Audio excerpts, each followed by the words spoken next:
একজন সাধারণ মানুষ, তিনি ছাত্রদের আন্দোলনকে সমর্থন জানিয়ে রাস্তায় পানি এবং বিস্কুট সহ বিভিন্ন খাবার সামগ্রী তারা বিতরণ করছেন।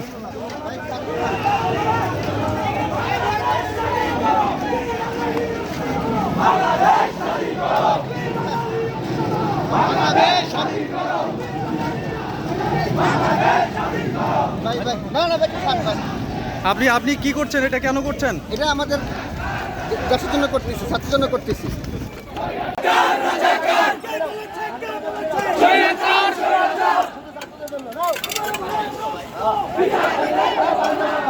দেখছেন রাস্তার বিভিন্ন পয়েন্টে হোটেলের তরফ থেকে, বিভিন্ন দোকানের তরফ থেকে, সাধারণ মানুষের তরফ থেকে খাবার পানির ব্যবস্থা রাখা আছে রাস্তার দুই পাশে। সে কিন্তু আপনারা দেখছেন।